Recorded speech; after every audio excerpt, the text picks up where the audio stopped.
Okay, so today we have Yandel Rivera, aka Yandy Blends on Instagram, the CEO of Visionary Barbers.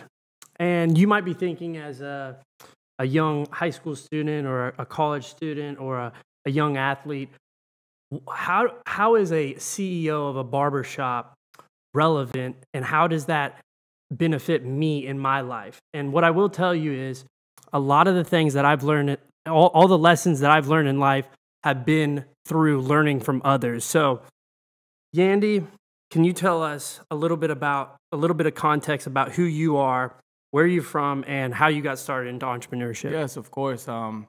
First, I want to introduce myself. My name is Yandel Rivera. First name is Edgardo, but I go by Yandel. Everybody knows me as Yandy Blends on the Instagram world and all that. I was born in Santurce, Puerto Rico, but originally all from Calle, Puerto Rico, till I was about 7 years old.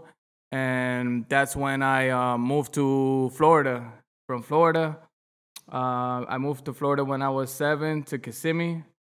That's close to Orlando. For all you guys that don't know where Kissimmee at, it's pretty much, we consider it Orlando, but it's a smaller part. When we moved there, that's when everything started changing. I had to start adapting, learning English, and I'm very thankful for that because I was able to learn 2 languages fairly quickly. That it got to the actual point that I actually started forgetting Spanish and had to start learning it again. So a lot of people have had that problem, by the way. Like a lot of the people that I've talked to that have that learning curve, they are always mixing languages.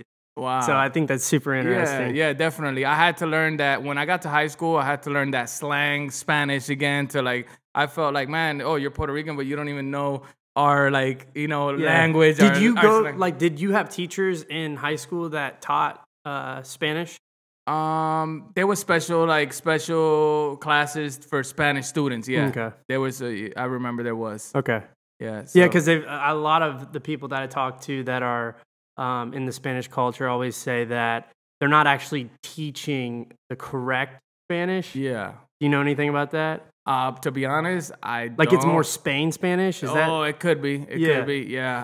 I'm not too sure because it's been such a long time since I was in school, and I don't even remember. I just remember maybe taking some classes so they can help me with the English, and as kind of like they were already Spanish teachers that would help me, translate to English, and that's how I caught on fairly quickly. Okay. Yeah. So continue. Yeah, so when I turned 13 years old, that's when one day I used to have problems with finding a barber, and my mom used to always take me to hair salons. There wasn't no barbershops in my area when I started. There was only one barbershop, and that everybody knew about. It was called Hip Hop Barbershop. They used to cut coarse hair and darker type of hair. But I never really got to go there because it was more a higher end barbershop or this and that. So my mom used to take me to salons, and then she would take me, and I was bring it. Let me find that. Anyway, sorry. So she would take me, and they would give me these really bad haircuts. They wouldn't know how to shape up the front, not do the edge up. And so I was like, you know what? If they're going to mess me up, I'm going to cut my own hair. So at 13? At 13 years old, I grabbed some clippers that were on the bottom basement. And after that, I started cutting myself up. I remember I grabbed the blade a few times. I cut myself so many times in the back because the way you can do it to somebody, but when you're using a mirror and you're shaving yourself in the back, you're going the opposite. And until you get that mastered, you're gonna chop yourself up in the back. So I would come up with cuts and this and that. But I don't know, I just didn't give up. What happened was after that, I started just taking on clients and charging them for free. At 13? At 13. Almost at 14. After, I was turning 13 or 14. So by 14 years old, I started picking up some clients. And they're coming to your house? They're coming to my house. I'm giving a free haircut. I started from free. Then I moved on to $3. From $3, I moved on to $5. From $5, I moved on to $7. From $7, I offered this package for $20. I was already 15 by then. I offered this package that for $20 you would get your hair tips dyed. I would do your highlights. I would also do your ears pierced because I had this aesthetics kit that I thought I was like, oh man, I got certified. Yeah. And you would get your haircut for $20. So that was like the special, and people would do it. People would do it. That's tight. Yeah. So yeah, from there, I started getting into barbering school. At what age? So you're 15. You started 15, that business, at 15, and then I was already like in actually it was 15 to 16. I'm not exactly sure because it's been so long. But I was in school around that time, and I actually started cutting in a barber shop when I was like 16 years old. 16 years old, I was already in a barber shop. working for somebody else. For somebody else. One of my friends gave me the opportunity. I already knew, how to cut hair.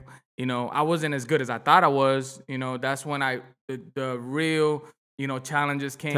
Real like obstacles, because I would cut a hair and I would think it was fine, but then the owners will pull me to the back, or the manager, and be like, hey, bro, you have to blend that up a little more. So it was a constant struggle.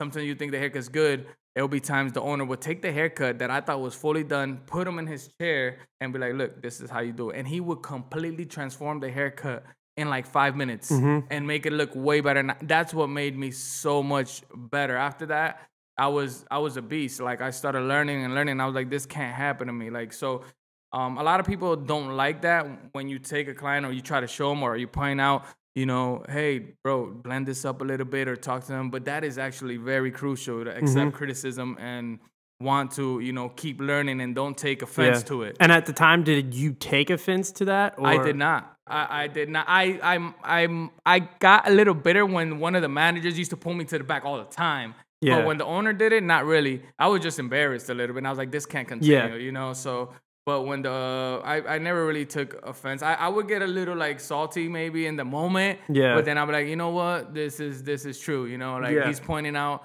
look at the haircut. It looks good from close, but when you look at it from far, you see the line because you're not extending the haircut line. So you had to extend it. What I was doing, I was fading perfectly, but the lines, the separation was so short that when you look at it from far, it would still look not blended. Okay. So once I got that figured out and I learned how to long blend and learn how to separate my guidelines, that's when the whole game changed. Okay. For me. And so you seem like you're very teachable.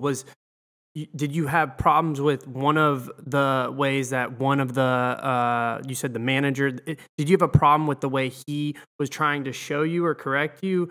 Vice versa, the owner? The reason, with the manager, he wasn't teaching me really. He would just point out, like, hey, you gotta blend that. But he actually did a little bit. He's like, you gotta go a little higher or this and that. So it was a little bit of both. But it wasn't until the actual owner came and did the same haircut, but perfected it in my face while I'm standing there.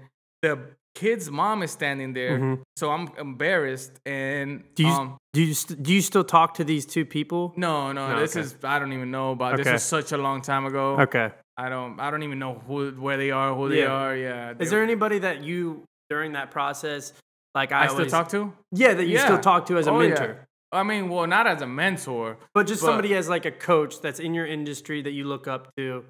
Not from that time. Okay. Not from that time. I actually came like more into the mentor and growing and, more later on into the career. Okay. I was actually, once I got it, I was pretty dominant in the barbering industry. Known since I was 18 years old, I was always considered the best barber or one of the best in the shop, one of the fastest, one that made the most money. Since I was 18 and up, my career just, it took off. It took off. So when was the time that you're like, okay, I've done this long enough and working for somebody else? When was the time, and how was the mindset to you taking off on your own? Well, this is a long story, but so like it's hard because you don't want to skip, but I'll try to make it as short as possible. For sure. So when I kept cutting hair, I kept doing good. I always had that vision that I always wanted to own my barbershop. I had problems a lot of times with managers and this and that because they didn't. I don't know. They had ego problems, or maybe I did. Who knows? but they had more like a threat. Like, man, look at this chamaquito. That means like, look at this young gun, you know, and he's over here. Like, I'm older than him, and he's taking over. And they had that like type of like mindset back then that they didn't want that. So I remember I got fired on my day off. Shout out to my brother Julio. We good friends now. You know, he fired me on my day off. You know, much love. So he fired me on my day off for racing somebody else in front of the barbershop. And it was like we raced in front of the barbershop, but not in the barbershop, like down the street. Yeah. So we came back and the cops stopped there and told us, yo, you guys can't be doing that. And that's it. They left. They didn't even get out of the car. They didn't give him no ticket. All I know, I get a call and they're like, oh, tell Yandy to come pick up his stuff. You know, he montó un corillo. That means like he brought a crew here and heated up the shop. Yeah.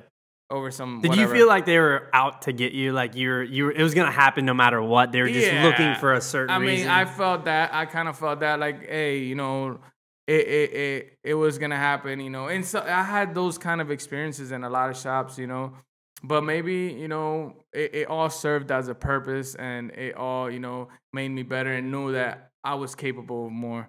So to keep the story going, anyways, I ended up in other barbershops. I was one of the type that like, oh, I would not jump from shop to shop, but like if I would had a problem and didn't, you know, like appreciate what I was doing or this and that, I would leave and find somewhere better. And every time I moved, it actually was for something better. Like I would get better and get better.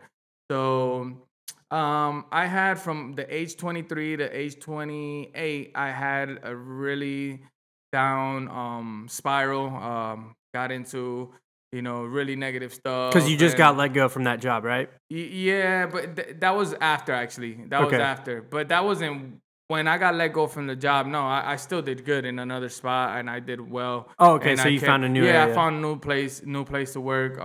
It went very well. After that, like it just, you know, I was in the barbershop game. Barbershop game back then was more aggressive. It was more, you know, not as professional now. They didn't view us like they view us now.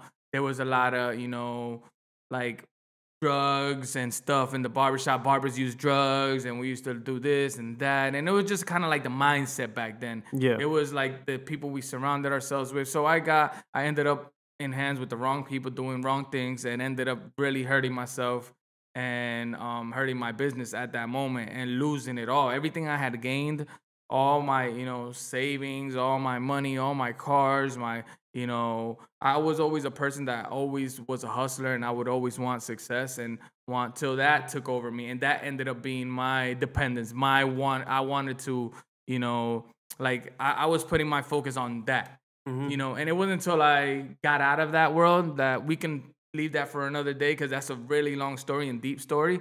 But it wasn't until I got out of that dark world that I didn't start developing, you know, different skills. So once I calmed myself after a few long years, I was like 28. I started working for somebody else. For like 2 years, and he had us on commission.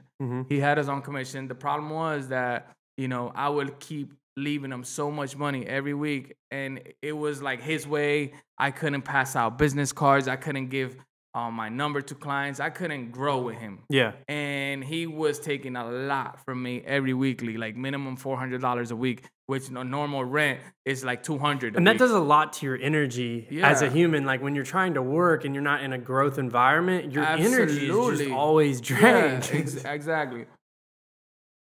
So what happened was, like, I wanted to grow, and I was like, bro, hey, can you give me 5% more, 10%? And he was like, no. He's like, I can't do that. He wanted me to raise my prices, and I did, and I would listen to him in that aspect, and I always believed in myself. I was one of the ones that charged the most always, but he didn't want to meet me halfway. So one day, I decided to open up my own studio. This is how it all started before my other two barbershops. Saved up? So I saved up a little bit. I found a location. I found a studio. I put 2 chairs in it. I built it, this and that. I let them know the news. I was like 29, 30 years old, around there. I let them know the news. Hey, brother, I'm out of here. I'm giving you the 2 weeks. Did it the right way. I'm gonna, be doing this and that. I would have expected to be like, bro, much luck to you. Thank you for letting me know. No, it was the complete opposite. And I got love for the family. I know him. We're still good people. But his mindset was like, no, that's not the right move for you right now. His mindset was like, no, you're not ready. Yeah. In his mind, I was never ready to go and venture on myself. Like I wasn't ready for that.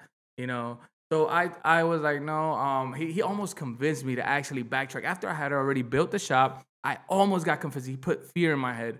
And he's like, bro, you just got married. I had got married at that time. You just can't. You shouldn't be doing that. That's when you know you're headed towards the right direction. But at that moment, you doubt it. Yeah, they always do that. I've had a lot of people do that in my life, especially is when they're putting fear into you and making you fear the route that you know for sure.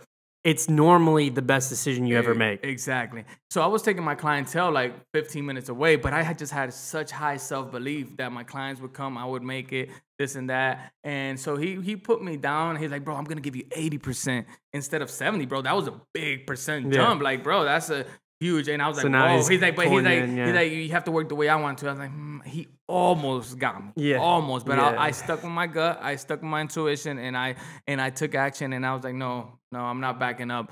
And man, that was the best decision I made. Instantly, bro, I was making the same or more money instantly. How many months did it take? How many months did it take until you got back to what you're making? Oh, same week. Same week. I was already, making more. I was paying less a month. My rent was like $700 a month, $600. So what I was paying him, like 400 times 4, what's that? 1,600? Yeah. So I was paying half of that. You know what I mean? And keeping everything to the pocket, making my clients happy. I was able to now your energy's more. up. My energy's up. I'm doing everything I wanted to. I started recording videos. It just everything transformed, I just started getting. And that better. was in Orlando, right? That was in Kissimmee, Orlando. Yeah. Okay. Yeah. So from there, that's when I opened up the new shop, the big shop, the mothership. That's when they ended up selling the building. I couldn't stay there, and I was in a situation right there, another situation that I was like, wow, like I had to face another fear and another obstacle and another challenge, and I was like, man, this is when the real deal came, and I had to I have to open up another shop, but how am I gonna do it, bro? I remember I only had like $1,000, bro. It took me like 40 grand to build my shop, and I put more money into it. Did you take out any loans, or was it all just things you saved? Bro, I only had like $1,000, $2,000 on me. Yeah. And that was enough to start the process. I believed. I took action. I believed in, resources and the law of attraction, that things were going to manifest. You just made it happen. I made it happen, and I took action. I remember I had never got approved for a credit card. I remember I applied the same day I got approved for $4,000. Boom. I was like, let's go. Lord, let's go. Yeah. Then I got a $4,000 loan from Square. Let's go. We got the key. We started getting everything rolling. Yeah. I kept making the money. A lot of people are fearful of doing that. Very fearful. I risked everything. I put everything on the line, and I took that risk.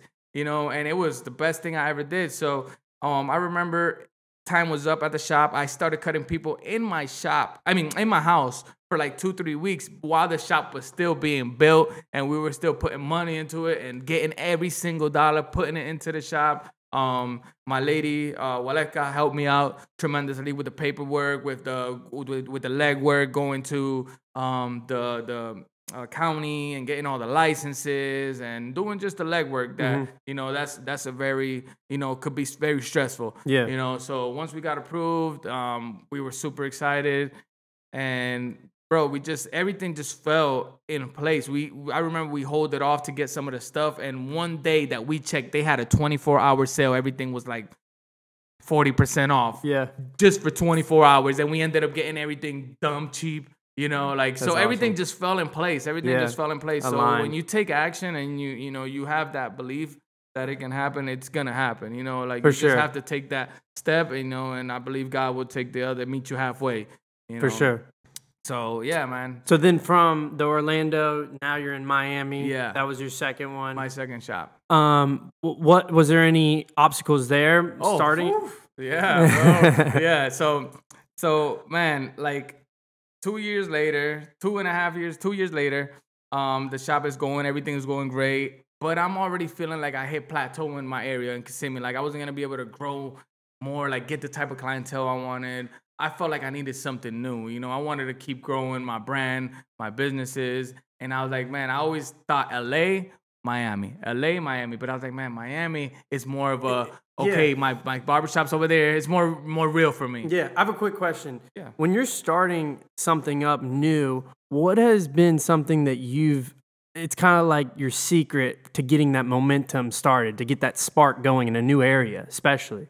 The secret, Yeah. I would say, is just, you know, visualizing the outcome and feeling that, you know, like what would it feel like to be there? Yeah. You know, just. But you got this barbershop in Miami, and you just moved down here. And what was your first marketing tactic, or the first thing that you did to start getting more exposure and starting to get a name around here?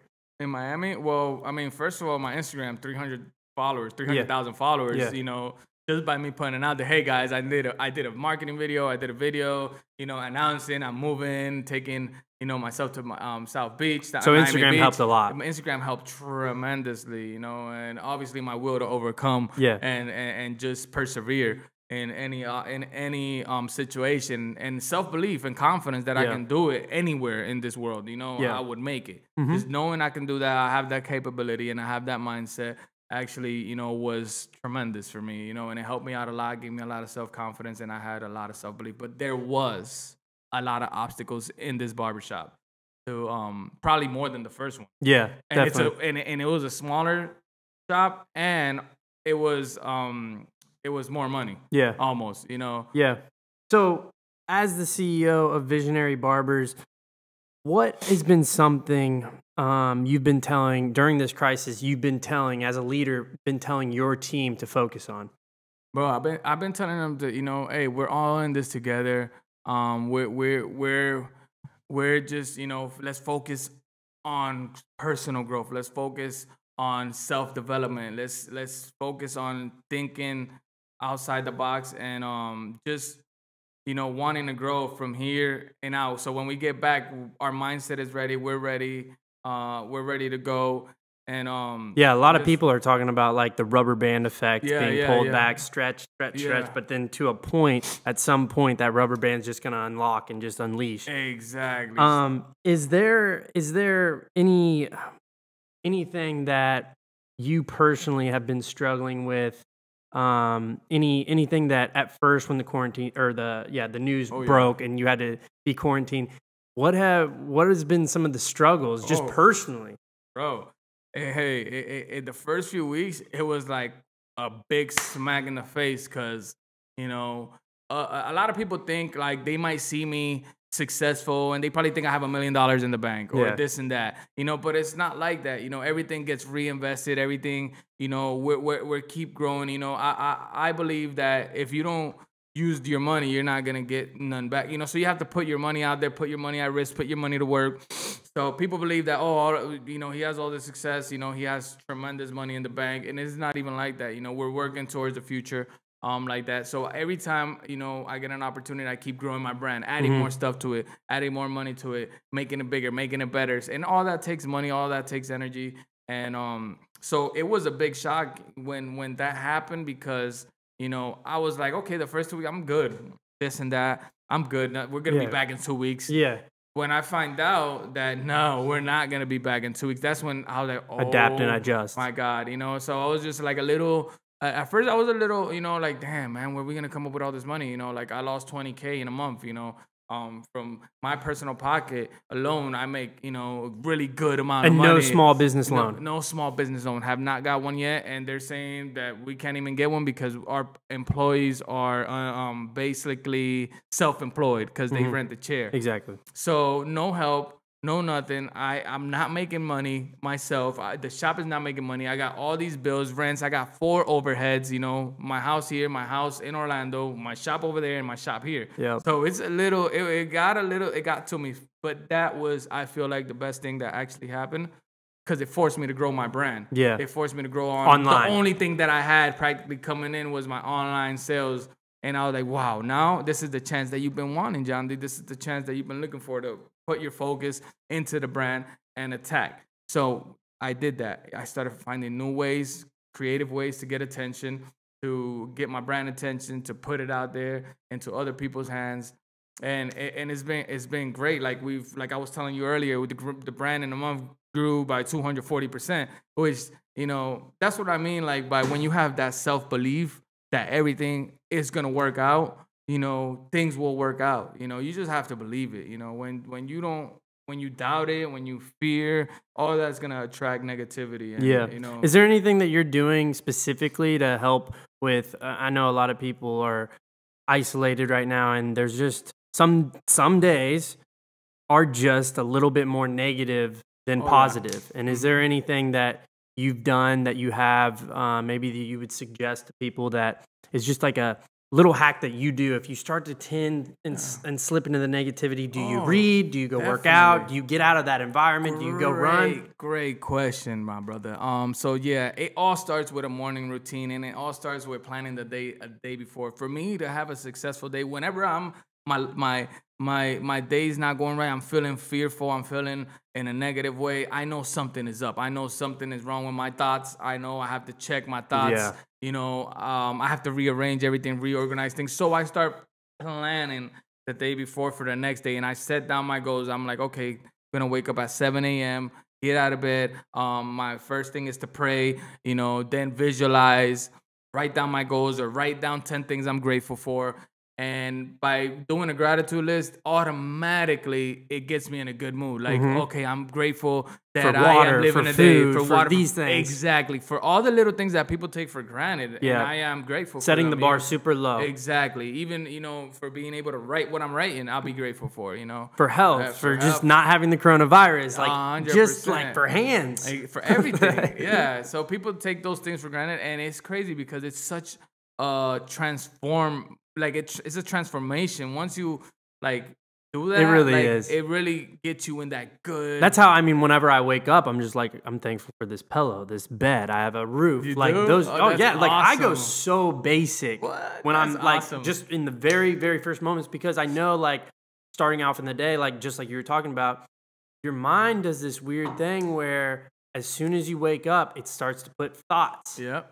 And if you allow the negative or the anxiety or the depression or the things that you're suffering from, if you allow them in your brain, that's going to control your entire day. 100%. And you can't, that is the most important part of the day, is yes. just your morning routine and what you're doing. So, yeah, I mean, I've literally had, you know, like, I've literally had situations that, like, I get my phone right away, or like I get a text message and I hear it, and that triggers my whole day. Just by getting that negative message and reading it right there, you screwed up. Yep. You know, so you try not to touch your phone for the first 30 minutes to an hour. And if you do touch it, I just touch it to put on a YouTube video. Yeah. Positive, something positive, here's something positive. Especially with social media, with all these different platforms, I feel like the first thing you do, a lot of people do, is grab their phone in the morning and check their Instagram feed, their Facebook feed. It's an addiction. TikTok, right? Yeah. But the strategy that I kind of learned, thankfully, a couple years ago is like, dude, I can actually control what I think by not following the things that are going to feed negativity into my brain. Absolutely. If there's negative people that I'm following, I need to stop following Absolutely. them. If there's certain things that I need to stop looking at, Absolutely. I got to stop looking at it. So I filtered all that, and it really changed my entire life, because I didn't have to focus on I knew I was in charge of my life, and I knew that I'm programmed based on these platforms. I'm being programmed every day on my beliefs. Absolutely. So yeah, I told that to an older individual that was he was actually in a mansion in Fort Lauderdale. He was living in the house of Oscar Mayer Wiener's house in this mansion when I was talking to him. And when I told him that mindset trick, he was just like, man, you're a machine, because it really can turn you into a machine when you're able to program your thoughts and set the tempo. Oh my God. Yeah, so that's been a big trick, but also reading and reading positive things. I think reading's important just to continue to grow And I mean, that's kind of how I've been dealing with some of my free time, is just like, Absolutely. even though there's times that are just like, man, when is this gonna end? And then you don't want to go learn something, or you just want to chill out for that day. I do believe in having a day of rest. I believe that's super important. Absolutely. And I feel like, you know, if anybody's burning themselves out, it's just like taking that one day of just resting and you know, just collecting your thoughts. Just live in that moment, you know, and just sometimes just appreciate that peace, that quietness, that just. I think so. What would you say? We're wrapping up, but what would you say last to sum everything up? What would you say your why is? Because I was thinking about, you know, I was thinking about this yesterday when I was walking on the bay, and I was like, what is my why? And my why changes. You know, my why changes from time to time, and I've a lot of younger kids, obviously, their why is they see all these cars and money and all these things, all these tangible things. And that used to be my why, and that was a big motivator, but it only gets you so far. Yeah. But my why turned into, I was asking myself this yesterday, and I was just like, my why personally is peace. I just want to be peaceful every single day. Yes. Because I don't want to live in chaos. Exactly. I don't, you know, I'm happy, and I know when you're peaceful, you're happy, and when you can bring peace to others, that makes them happy. It's like there's a lot of people that have anxiety right now, and I've been told on phone calls and stuff like that, they're like, man, you just bring a lot of peace. And I think that's the biggest compliment, because it's just like, no matter how crazy the world can ever be, if you can bring peace into the room, and whatever your why is, or if I know David Meltzer's why is happiness. He just wants to inspire 1 billion people to be happy. Yeah. And to focus on a core value like that, I think that just pushes somebody in a different way every single day when they're focused on something like that. So what is your why? Great question, brother. So, man, that was something I struggled with for years. Like, what is really my why? Were you just making up stuff at first, like everybody does? Yeah, like, oh, yeah, my why, you know, I want to have a barber shop, or I want to do this, but for what? The why do you want to do that? Why do you want this? Why do you want that? But I have discovered the potential I have to help so many people, you know, and my why is to inspire as many people, millions of people one day. Specifically in the barbers, industry, or just barbering industry, and anybody else who, all my followers, you know, that follow me, that they're not all followers, you know, I mean, they're not all barbers. So, you know, I want to inspire them to be their best selves, you know, and inspire them to, you know that no matter what situation you're in, if you think positive and you visualize your future and you take action, you can actually transform your life. You know, do you get to share that to your clients while you're cutting their hair? Oh yeah, a lot of times. That's definitely awesome. And I love when I could have those type of talks with my clients. You know what I mean? I try to add value to everybody that I come encounter with. You know, sometimes and there's some other people that you just stay quiet, but sometimes, you know, when you know that person needs it, you go and you speak. You can feel that energy. Yeah. You have to have that. Sometimes you have to refill yourself up to be able to give. You know, sometimes we're so empty, or we're, you know, running on E, that if we try to give what you don't have, you know, you're just gonna make yourself, you know, like upset or miserable, like just not in a good. So like you said, just being that's one of my main like whys. Like I want to be at peace, in harmony, and happy. You know, like that's awesome. Just be passionate. Everything I do, I want to do it because I love to do it. Like right now, you know, hey, I might have had to get pushed out, you know, because to push yourself, because sometimes you just want to be, you know, your mindset is procrastination, you know, you have to beat that. But once you're here, I'm loving this, you know, so it's all about doing things that are in harmony with your passion and in harmony with what you do, what's your why, and how you can help others. You know what I mean? So I just want to help as many people as possible to have the available resources that I never had. We never had YouTube. We never had videos. We never had barbers speak positivity to us. None of these things, you know. So for the younger generation, I feel like I'm going to be, you know, a big part of their success and a big part of what they do and why they do it, just by helping them, you know, get to where they want to get to and realign their way of thinking. Yeah, you know? Definitely. Well, to wrap this all up, if you're in the Miami area, please see my guy Yandy Blends on Instagram, Yandel Rivera. Yandy, do you have anything you want to say? Any promotions? Any things you got going on online? Or Awesome, yeah, man. I appreciate that. Yeah, so right now, you guys could, this is my brand right here, as you guys know, visionarybarbers.com. We have all barbering products. We are passionate in the barbering products and stylist products and all that. So we like to give you guys products that you guys are gonna love using. Like gold. We specialize in a lot of like gold tools that when your clients, when your clients see those and they feel those, they're like, wow, this guy is upscale. His station looks upscale. So we like setting up people's station that when they buy our product, their station looks very clean, very professional, and very nice. So we got a little bit of everything. We got razors, we got a bunch of like tools, shears, scissors, homes, just a lot and of that things. magnetic board, yeah, right? And the magnetic board is one of my main things, where you put your clippers and they stick up and are magnetized. So is there any special promos, 20% off, 30% off, anything? yeah, well, right now we had a 25% off. The sale just finished, but just DM me and I'll give you a special promo code so you can use it if you guys are interested. And I'll help you out as much as I can. All right. Well, Yandy, thanks for coming, bro. No problem, brother. God bless. Thank you for having me, brother. Thank you.